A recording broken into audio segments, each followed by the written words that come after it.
Здравствуйте! В эфире Канашской студии телевидения «Вести недели». В студии Олеся Григорьева. Дожди и ураганный ветер серьезно осложнили ситуацию в некоторых районах Чувашии. Канаш не остался в стороне. В городском парке были повалены ветки деревьев. По проспекту Ленина, 43, порвались провода. Поврежденной оказалась линия кабельного телевидения. Настоятельно просим вас соблюдать меры собственной безопасности. Не выходить на улицу без особой необходимости во время сильных ветров. Обходите стороной рекламные щиты, ненадежные постройки, столбы линий электропередач. Держитесь подальше от деревьев. Берегите себя и своих близких. Быть настоящим мужчиной-защитником своей родины учатся учащиеся 10 классов. Они приняли участие в военно-полевых сборах. На открытие прибыл депутат Государственной Думы Российской Федерации Николай Малов. Об этом Марина Баринова.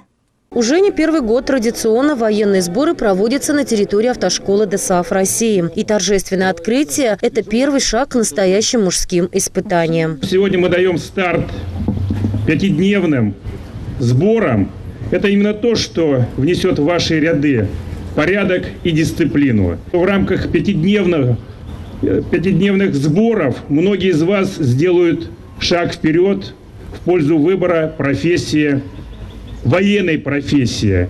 Сегодня, к сожалению, есть еще такая профессия – защищать Родину. И у меня нет сомнений в том, что именно вы будете достойно нести все те славные традиции нашего народа. В течение 5 дней ребята должны закрепить не только теоретические знания, но и получить навыки, касающиеся военной службы. А пока, подтянутые в формах, они принимают напутственные слова. Сегодняшнее мероприятие проводится у нас уже много-много лет.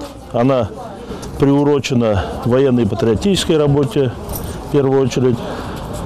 Они называются 5-дневные учебные сборы. На этих учебных сборах юноармейцы города Канаш будут проходить строевую, тактическую подготовку, будут проходить оказание первой медицинской помощи, ну и так далее. Ряд мероприятий и соревнований, которые принесут нашей молодежи успехов в дальнейшей военной службе. Еще много напутственных слов прозвучали на площади, но у всех был один призыв – достойно принять участие в сборах и стать настоящим защитником Родины. Завершилась церемония открытия традиционным торжественным маршем участников учебного военного сбора. Марина Баринова, Елена Бладцева, «Вести недели». В дружеской обстановке прошла встреча Николая Малова с членами молодежного парламента. Ребята получили возможность не только задать интересующие вопросы, но и выдвинуть свои предложения по развитию родного города. Несмотря на юный возраст членов молодежного парламента, их по-взрослому волнует жизнь города. Это отражалось в вопросах, которые буквально сыпались на собеседников, в числе которых были глава администрации города Виталий Михайлов, глава города Андрей Константинов, депутат Государственного совета Чувашской республики Виталий Иванов, депутаты собрания депутатов Андрей Разбирин и Геннадий Косолапов и наш гость, депутат Государственной Думы Российской Федерации Николай Малов. Активность в задавании вопросов, то есть я предварительно переговаривал с Натальей Витальевной о нашей встрече. Вопросов много, я так понимаю, у вас. Все записали. Мы открыты, готовы с вами поговорить, побеседовать, объяснить. Если вопросы, скажем так, у вас подготовлены, то, пожалуйста, каждый из депутатов, как федеральной власти, как и Чувашской республики, сами также и местной, мы открыты и будем общаться. Куратор молодежного парламента Наталья Золотова кратко ознакомила гостей с их деятельностью и предоставила слово ребятам. В ходе общения большое внимание было уделено теме образования. Ребята рассказали о школьных буднях и своих достижениях, а также внесли несколько предложений в целях развития города. В лицее у нас создано самоуправление. Во главе самоуправления стоят челлинг-администраторы. Именно они курируют, так скажем, наших детей, наставляет их. На сегодняшний день в лицее у нас порядка 20 человек являются лидерами. Именно эти лидеры как раз-таки координируют наших ребят. Мы достигаем определенных целей, и мы бы хотели, что именно наше самоуправление стало самым лучшим, так скажем, в нашем городе. Ребята переняли бы наш опыт, наши, так скажем, падения и взлеты. В заключение Николай Малов сказал несколько слов о проведенных встречах. Мы им должны сегодня внушить и объяснить, что в этой жизни очень много зависит от них. И вам в решении многих вопросов не нужен президент Российской Федерации, не нужен глава республики Игнатьев Михаил Васильевич. Мы своими силами, своей любовью можем приукрасить свой родной город, свою родную деревню, свое поселение. Для этого немного и нужно. Для этого нужно любить и верить в себя. Никто нам не мешает заниматься зеленением, уборкой. Никто сегодня нам не мешает помочь ветеранам нашим. Никто нам не мешает помочь тем, кто сегодня нуждается в нашем внимании, хотя бы в добром слове. И, конечно, когда мы находим понимание, общаясь с ребятами, это радует. И я считаю, что, конечно, эти встречи, они на пользу и нам, и нашей молодежи. Ребята извлекли много полезной информации из этой встречи и остались очень довольны. Марина Баринова, Елена Бладцева. Вести недели.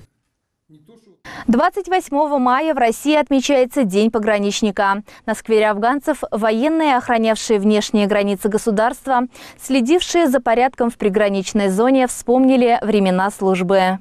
Пограничным войскам сегодня 100 лет. День пограничника собрал тех, кто был всегда готов защитить свою родину. Памятными медалями наградили воинов-пограничников. Они первыми встают на защиту родины, они первыми отбивают налеты. Вы защищаете границу на большом, огромном расстоянии, и мы все знаем, что за граница под надежным замком. Виталий Жураев является председателем организации ветеранов. Служил в погранвойсках. Уважаемые боевые товарищи, все те, кто служил, кто ходил по последним тропам, по последним метрам нашей великой страны, кто охранял день и ночь нашу великую страну, Советский Союз, Российскую Федерацию, кто служит и продолжает нести службу по охране государственной границы. Уважаемые гости, кто почтил и уважил наш знаменитый, хороший пограничные войска и праздник 100 лет пограничным войскам, легендарным войскам, которые достойно доказали, и все поколения доказывали изо дня в день, что они настоящие защитники нашей Родины. Сегодня вспомнили тех, кто не вернулся с поля боя, тех, кто участвовал в локальных войнах и конфликтах.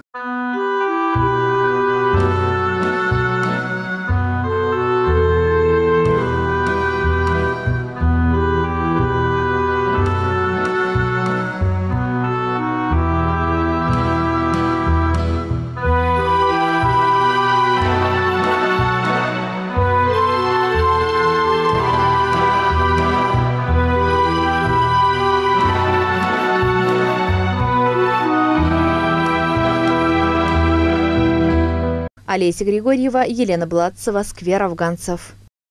Всероссийской акцией передачи флага от Ямала до Москвы решили отметить вековую дату со дня образования пограничных войск. Участники автопробега посетили город Канаш. В память героям-пограничникам из города в город по принципу эстафеты везли специально изготовленный пограничный флаг. Акция была запущена в День Великой Победы из города Салехарда. Маршрут автопробега проходил и через наш город. Торжественная церемония передачи состоялась у монумента мужества и отваги вертолета Ми-24. Нам очень приятно, что тут нас встречают. Дальше мы поедем в город Тивес. Там основное мероприятие будет. Как у нас сейчас эта эстафета проходит ровно по графику. Мы должны были прибыть в 17:00, но мы чуть-чуть на 15 минут прибыли чуть раньше, это хорошо. Вот этот флаг должен прибыть 28 мая в город Москву. Музей ФСБ погранвойск. В составе 3 экипажей присутствовал и священнослужитель, отец Сергей, как оказалось, служивший в свое время в пограничных войсках. Вот сейчас мне вспомнился тот случай, когда я молодым человеком призывался в армию. Это был 84 год. И тогда у нас государственный строй был немножко другой. Там, получается, как церковь была не в почете.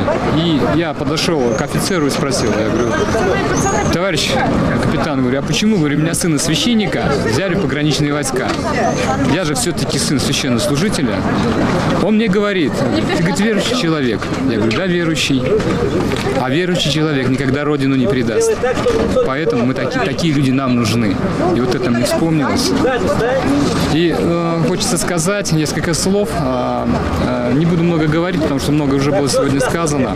Несколько слов о напутствии нашему подрастающему поколению. У нас очень много примеров, с кого брать. Пускай они берут, молодые люди, пример вот с этих ребят, которые потом и кровью защищали нашу Родину. Повязав ленту и обозначив наш город, возложив живые цветы к монументу славы, участники митинга передислоцировались к памятнику погибшим воинам-афганцам, где, отдав дань и возложив цветы, они продолжили свой путь. Марина Баринова, Вениамин Григорьев, Павел Павлов. Главная площадь. Самым спортивным и активным ребятам в торжественной обстановке были вручены знаки отличия ГТО. Наш корреспондент Марина Баринова встретилась с бронзовой медалисткой первенства Европы по спортивной борьбе Ольгой Рихметулловой. Аббревиатура ГТО хорошо знакома старшим поколениям. Готов к труду и обороне. Этот лозунг для миллионов парней и девушек был отнюдь не пустым звуком. И вот сегодня более 60 ребят получили заслуженные знаки отличия за участие в муниципальном фестивале сдачи тестовых нормативов. Напомним, что многим выпускникам наличие золотых и серебряных знаков поможет при поступлении в высшее учебное заведение в виде начисления дополнительных баллов к ЕГЭ. Дай Бог каждому из вас, из тех присутствующих, также быть здоровыми.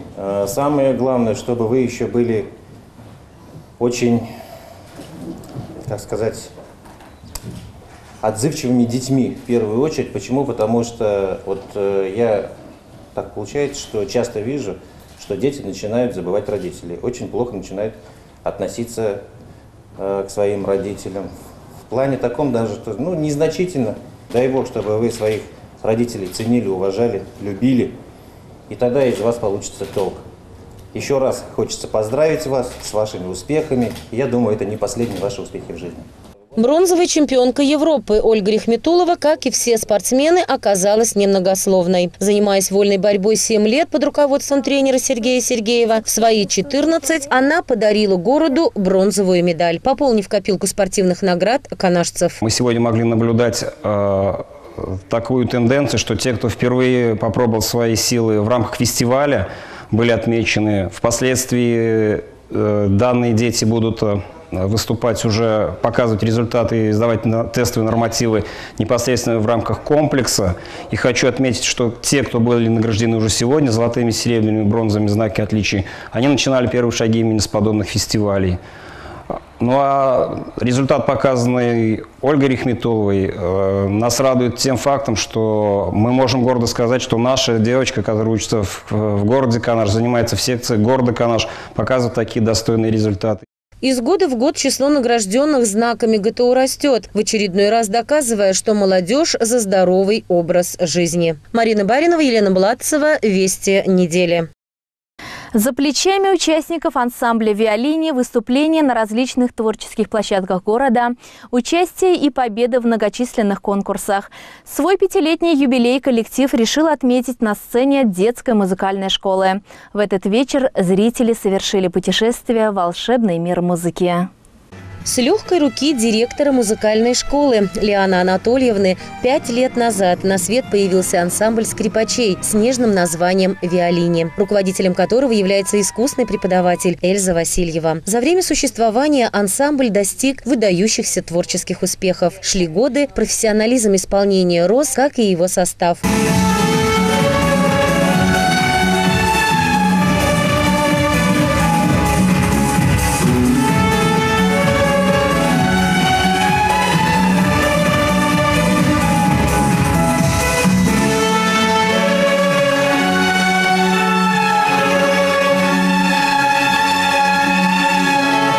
Мелодию детства подарила всем присутствующим самая маленькая участница группы Катя Иванова.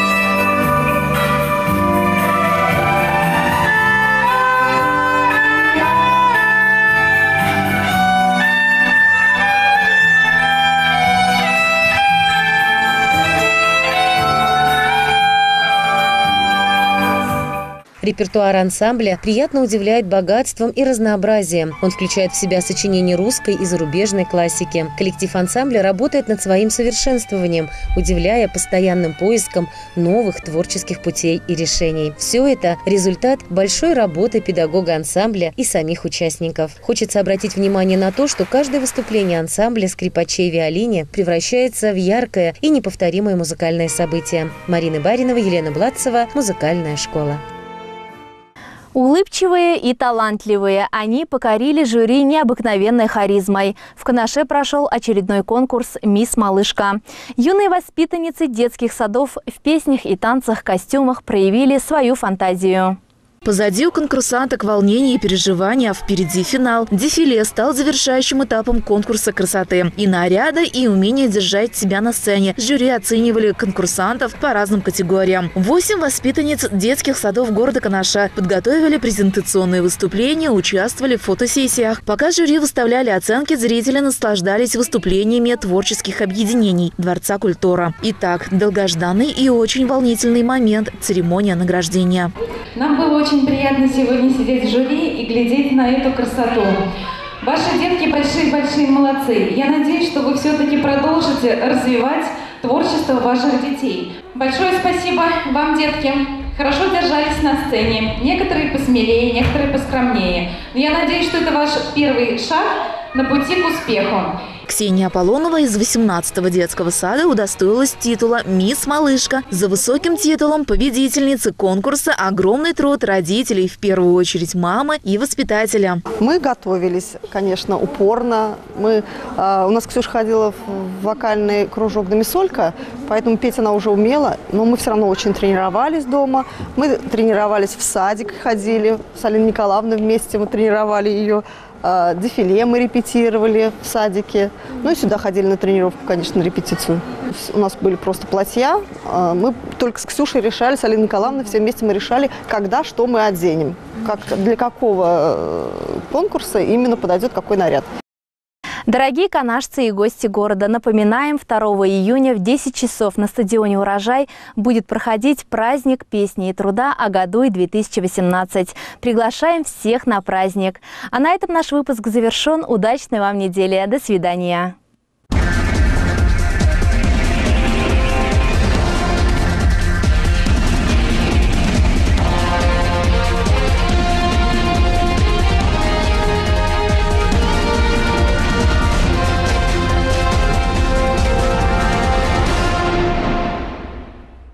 Гипермаркет оптовых цен «Светофор» приглашает за покупками. Свежее мясо, копчености, колбасы. Низкие цены всегда. Свинина 1 килограмм 159,90. Сыры известных производителей. Прилавки порадуют многообразием видов, широким ассортиментом товаров. Здесь приобретете все, что нужно для домашнего уюта, праздничного стола или что-то лично для себя.